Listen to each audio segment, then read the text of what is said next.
BJP नेता के बेटे का कांड। दहशत की रात की कहानी। मुझे इतना डर जिंदगी में कभी नहीं लगा। पीड़ित लड़की की जुबानी। एंड तक उनकी सिर्फ एक ही कोशिश थी कि वो किसी तरह मेरी गाड़ी रुकवा दें। क्या बिगड़ैल बेटे को बचाने के लिए हुई नाइंसाफी?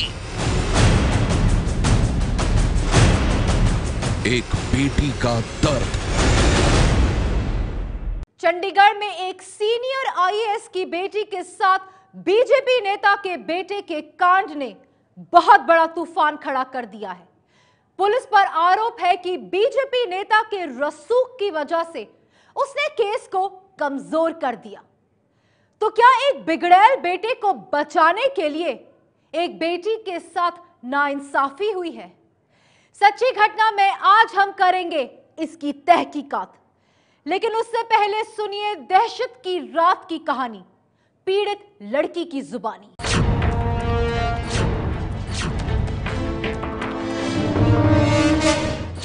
वर्णिका कुंडू चंडीगढ़ के senior IAS officer Virendra Kundu की बेटी वर्णिका कुंडू। वही वर्णिका कुंडू जिसने शनिवार की रात घर लौटते वक्त खौफ को बेहद करीब से देखा है। आरोप है कि शुक्रवार की रात जब वर्णिका घर लौट रही थी, तभी हरियाणा बीजेपी के प्रदेश अध्यक्ष सुभाष बराला के बेटे विकास बराला ने नशे में धुत होकर उनकी कार का पीछा करना शुरू कर दिया। वर्णिका के मुताबिक आरोपी अपने एक साथी के साथ उसे अगवा करना चाहता था। उनके इरादे बेहद खौफनाक थे और अगर सही वक्त पर पुलिस मदद के लिए नहीं पहुंचती तो उनके साथ कुछ भी हो सकता था। वर्णिका की इस खौफनाक आपबीती के खुलासे के बाद पूरे हरियाणा में फैली है सनसनी।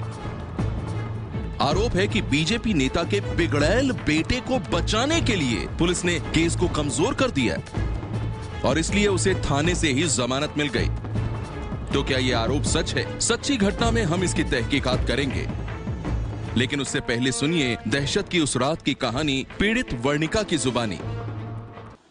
चंडीगढ़ को महिलाओं के लिए सुरक्षित जगह माना जाता है, लेकिन रात के अंधेरे में चंडीगढ़ में भी वो कुछ होने वाला था जिससे महिलाएं खौफ खाने लगती। लेकिन उसी रात के अंधेरे में एक महिला की बहादुरी से बाकी लड़कियों को भी प्रेरणा मिली है। मेरे साथ वो पीड़िता मौजूद है जिन्होंने लड़कों की शिकायत की, जिन्होंने उनकी गाड़ी का पीछा करने की कोशिश की। इस वक्त रात के 1 लगभग बज रहा है। उसी का वो वक्त है जब उन्होंने अपनी गाड़ी से अपने घर की तरफ जा रही थी। वो क्या पूरा इंसिडेंट था वो मेरे साथ इस वक्त खुद सफर कर रही हैं और हम दिखाएंगे आपको कि क्या कुछ उस दिन हुआ था और क्या कुछ होने से रह गया और किस तरह से उन्होंने बहादुरी दिखाई।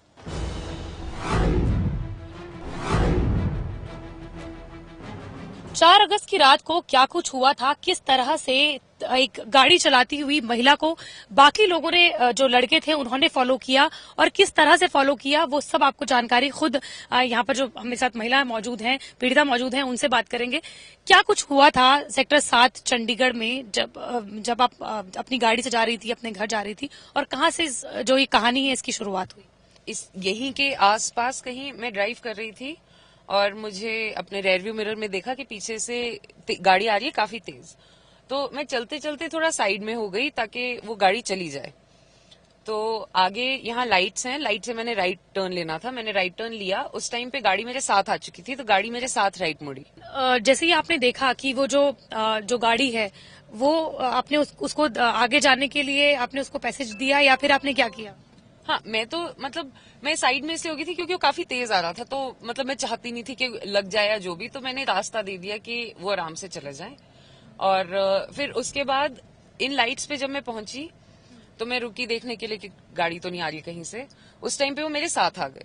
फिर मैं यहाँ से जब इन लाइट से जब मैं राइट मुड़ी तो उन्होंने अपनी गाड़ी मेरे बिल्कुल साथ राइट को मोड़ी। उन्होंने अपनी गाड़ी मेरे राइट साइड पे रखी हुई थी। तो यहाँ पर से जैसे हम देख रहे हैं कि खुद यहाँ पर लाइट्स हैं, जगह जगह लाइट्स हैं, तो आपको कब रियलाइज हुआ कि ये आपकी गाड़ी को फॉलो कर रहे हैं, इन्हीं लाइट से जहाँ से हम गुजर रहे हैं?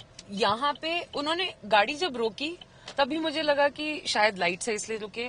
फिर वो राइट मुड़े, यहाँ पे पहली बार वो मेरे साथ मुड़े और पहली बार उन्होंने अपनी गाड़ी मेरी गाड़ी की तरफ की। इतनी जोर से की कि मुझे अपनी गाड़ी भी लेफ्ट को ऐसे हिलानी पड़ी एकदम से। तो उस टाइम पे मुझे लगा था कि ये कुछ गलत सेक्टर 7 की लोकेशन है यही। हाँ, ये सेक्टर 7 है। अब हम सेक्टर 26 की तरफ जा रहे हैं। ठीक है। तो जब आपने कहा कि अब आपको भी अपनी गाड़ी मोड़नी पड़ी और इस तरह से ये जो घटना हुई, तो उसके बाद आपको लगातार फॉलो करते रहे, क्या स्पीड थी उस गाड़ी की? उन्होंने वो किया, उसके बाद से वो कॉन्स्टेंटली वहां से लेके तो हुडा हाउसिंग बोर्ड चौक तक वो मेरे बिल्कुल साथ साथ ही थे। और एंड तक उनकी सिर्फ एक ही कोशिश थी कि वो किसी तरह मेरी गाड़ी रुकवा दें। वो मतलब इशारे भी जो कर रहे थे ऐसे कि हाथ, वो जो ड्राइवर के साथ बैठा था कि ऐसे हाथ कर रहा था कि रुको, एक बात करनी है, रुको रुको। लेकिन क्योंकि वो ऐसे, उनका बिहेवियर ऐसा था, मतलब मैं एक्चुअली टेरराइज हो गई थी। मुझे इतना डर जिंदगी में कभी नहीं लगा है। मेरे को पैनिक अटैक आ रहा था, मतलब मेरे हाथ इतना हिल रहे थे कि ड्राइव करना भी मुश्किल था और बैक में इतना दर्द हो रहा था। लेकिन क्योंकि मतलब जिंदगी का सवाल था, तो फिर वहां से जहां उन्होंने पहले शुरू किया वहां से यहां तक वो मेरे साथ साथ चले। फिर ऐसे थोड़ा लेफ्ट राइट सा करते थे ताकि मैं डरूं।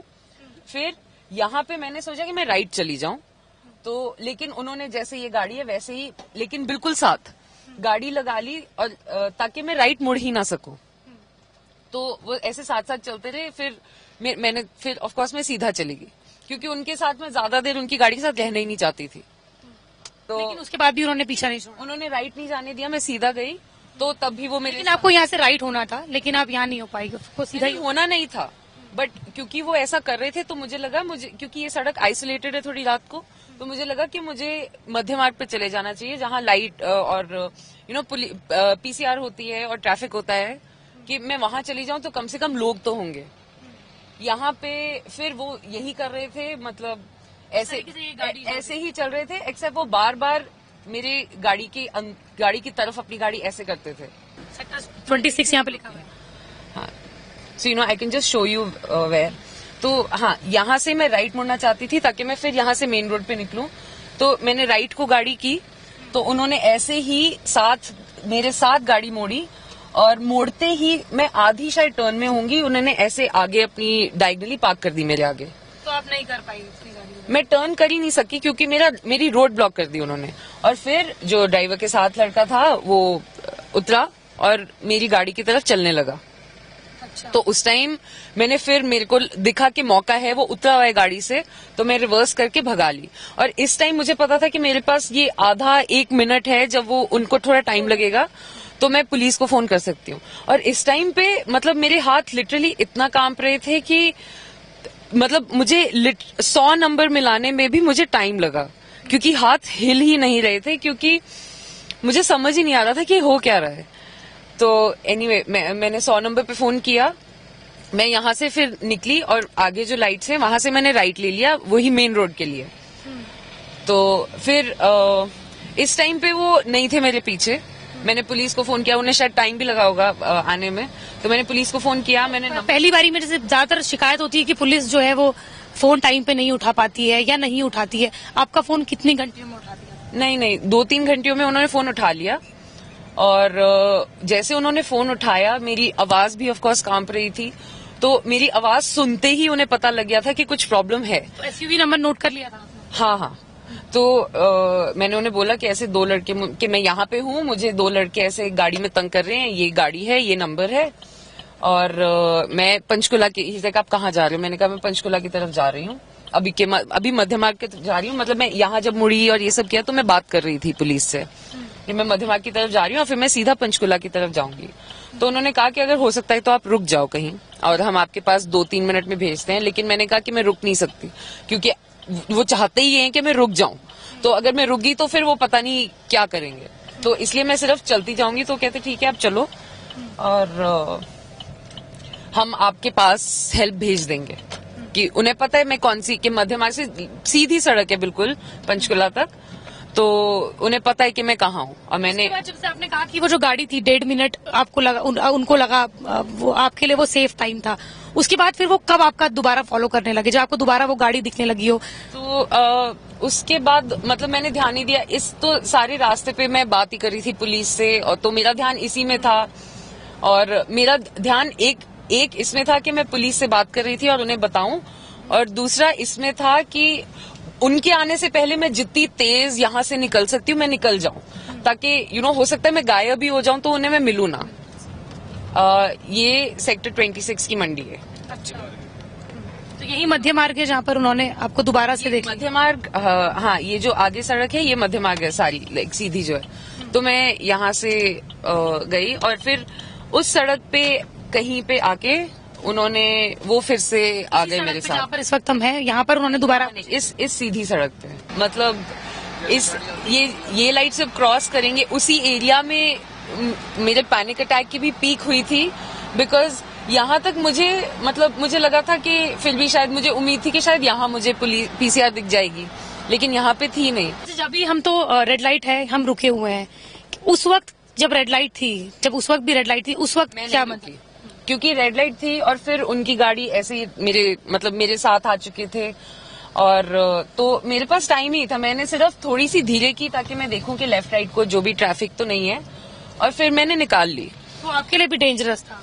मेरे लिए भी था, लेकिन शायद वो ज्यादा डेंजरस था। और फिर इस सड़क पे जब आए, इस सड़क पे फिर से उन्होंने उस सड़क पे भी किया होगा, लेकिन मुझे क्लियरली इतना ज्यादा याद नहीं है कि वहां क्या हुआ था। लेकिन इस सड़क पे फिर अब ऐसे ही था, वो मेरी गाड़ी की थोड़ी सी आगे रखते थे ताकि वो चाहे तो ब्लॉक कर सके, और लेफ्ट को डिवाइडर था और मुझे सारे रास्ते वो ऐसे ही मेरी गाड़ी के राइट को रहे ताकि मैं राइट ना जा सकूं या मैं निकल ना जाऊं। और बार बार वो ऐसे आगे लाके अपनी गाड़ी रोकते थे।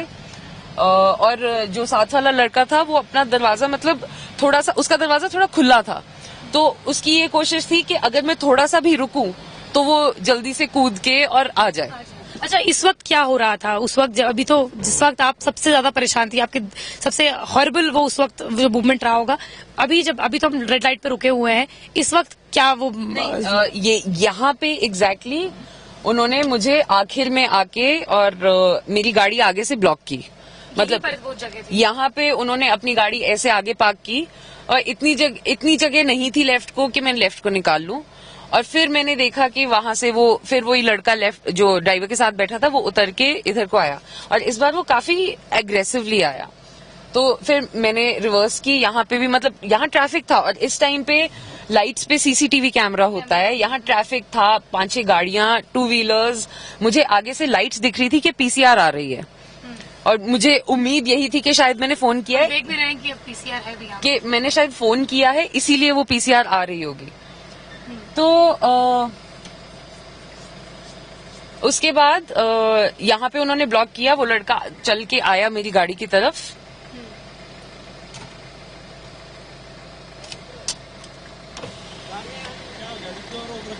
सर इंटरव्यू कर रहे हैं। हम यहाँ पर देख भी रहे हैं कि पीसीआर जो है वो चेक भी कर रही है। ट्रैफिक पुलिस यहाँ पर है और सारी जितनी भी गाड़ियां हैं उन सभी को चेक कर रही है। क्या उस दिन भी ऐसा हुआ था क्या? उस दिन जब तो उन्होंने ब्लॉक किया, वो चल के उतर के आए मेरी गाड़ी की तरफ, तो मैंने राइट को ले ली। तो उसने आके पीछे शीशे पे अपना हाथ जोर जोर से मारा। शीशे में मेरे कैमरा पर्सन पीछे बैठे हुए, दरवाजा खोलने की कोशिश की। आपने लॉक किया था? हाँ, मैंने लॉक किया हुआ था। इतने में वो पुलिस आई और मैंने देखा कि, और मैं हॉर्न भी बजा रही थी ताकि लोगों को पता चले कि यहाँ कुछ हो रहा है। तो इतने में पुलिस आई और मैंने देखा कि वो भाग के वहां से आ रहे थे और वो सीधा उन्हीं की गाड़ी की तरफ जा रहे थे। चंडीगढ़ के सीनियर आईएएस ऑफिसर की बेटी वर्णिका की ये खौफनाक आप बीती किसी को भी डरा सकती है। वर्णिका के मुताबिक दिल दहला देने वाली उस वारदात के बाद जब ये घर पहुंची तो डर से कांप रही थी। बाद में अपने पिता के साथ वो थाने पहुंची और फिर चंडीगढ़ के सेक्टर 26 पुलिस स्टेशन में आरोपियों के खिलाफ मामला दर्ज करवाया गया। पुलिस ने हरियाणा बीजेपी के प्रदेश अध्यक्ष सुभाष बराला के बेटे विकास बराला और उसके साथी के खिलाफ छेड़छाड़ और शराब पीकर गाड़ी चलाने का केस दर्ज कर लिया। लेडी से कंप्लेन लेके हमने इमीडिएटली रात को ही अर्ली मॉर्निंग आवर्स में 354D IPC और 185 मोटर व्हीकल एक्ट के अंडर FIR रजिस्टर की। जो 2 अक्यूज्ड हमने राउंड अप किए थे उनका नाम है विकास बराला और आशीष कुमार, दोनों LLB के स्टूडेंट हैं। आरोप है कि शिकायतकर्ता वर्णिका कुंडू ने आरोपियों पर अपहरण की कोशिश का आरोप भी लगाया था, लेकिन पुलिस ने वर्णिका की इस शिकायत को FIR का हिस्सा नहीं बनाया। जिसकी वजह से हरियाणा बीजेपी अध्यक्ष के बेटे विकास बराला को थाने से ही जमानत मिल गई और अब इसी मामले पर विरोधी पार्टियां बीजेपी पर हमले कर रही हैं। कांग्रेस ने बीजेपी प्रदेश अध्यक्ष से इस्तीफा मांगा है कि चंडीगढ़ एडमिनिस्ट्रेशन सीधा केंद्र सरकार के नीचे है, गृह मंत्रालय से कंट्रोल होता है। भारतीय जनता पार्टी और केंद्र और हरियाणा की सरकार मिलकर इस पूरे मामले पर पर्दा डालने का एक राजनीतिक षड्यंत्र कर रही हैं। ये मैं जिम्मेवारी से इल्जाम लगाता हूं। विरोधी दलों का आरोप है कि पुलिस ने हरियाणा बीजेपी के प्रदेश अध्यक्ष सुभाष बराला के रसूख की वजह से ही उनके बिगड़ैल बेटे विकास बराला के खिलाफ कमजोर धाराओं में केस दर्ज किया। तो क्या ये सच है? इस मामले पर जब एबीपी न्यूज ने पीड़िता वर्णिका कुंडू के पिता वीरेंद्र कुंडू से बात की तो उन्होंने क्या कहा, अब आप ये भी सुन लीजिए। एक बड़े राजनीतिक दल के प्रदेश अध्यक्ष हैं, आरोप लग रहे हैं कि कहीं ना कहीं दबाव की वजह से पुलिस ने जो है वो मामूली धाराएं लगाई। आपको क्या कहना है ये जो आरोप लग रहे हैं और जिस तरीके से राजनीतिक बयानबाजी हो रही है? देखिए, ये थोड़ा सा इस सारे इंसिडेंट का उस वजह से कुछ स्वरूप सा बदला गया है।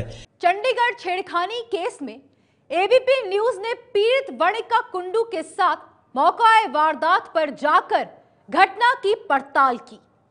देश की बहादुर बेटी वर्णिका कुंडू ने यह सवाल उठाया है कि जब उसने पुलिस को अपनी शिकायत में अपहरण की कोशिश की बात बताई थी तो फिर उसके गुनहगार बाहर कैसे घूम रहे हैं, यह सबसे बड़ा सवाल है। कांग्रेस का आरोप है कि चंडीगढ़ पुलिस ने विकास बराला पर यह दरियादली इसलिए दिखाई क्योंकि वो हरियाणा बीजेपी अध्यक्ष का बेटा है।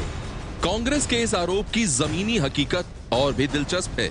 एबीपी न्यूज की पड़ताल में पता चला है कि चंडीगढ़ के जिस रास्ते में लड़की के अपहरण की कोशिश हुई है उस रास्ते में कुल 9 सीसीटीवी कैमरे लगे हुए थे, लेकिन फुटेज मिली है सिर्फ 3 सीसीटीवी कैमरों में।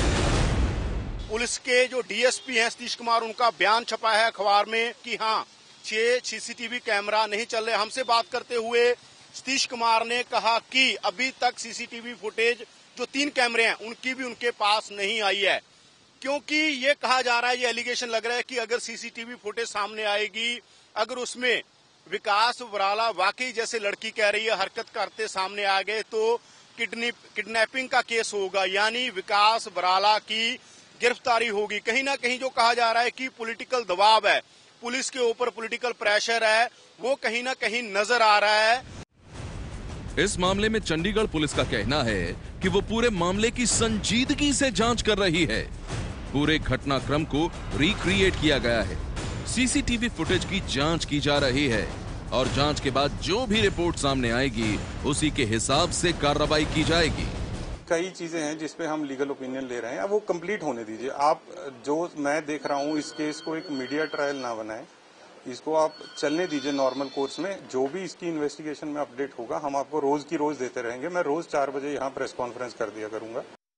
जाहिर है सीसीटीवी फुटेज के मुद्दे पर भी चंडीगढ़ पुलिस सवालों के घेरे में है, लेकिन पूरे मामले में चंडीगढ़ पुलिस की तारीफ कर चुकी खट्टर सरकार अपने प्रदेश अध्यक्ष के खिलाफ भी कोई कार्रवाई करने के मूड में नहीं है।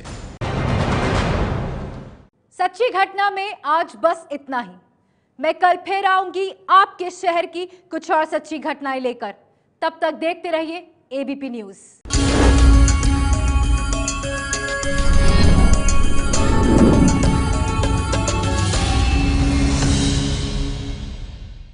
ये है एबीपी न्यूज, आपको रखे आगे। ये है एबीपी न्यूज, आपको रखे आगे।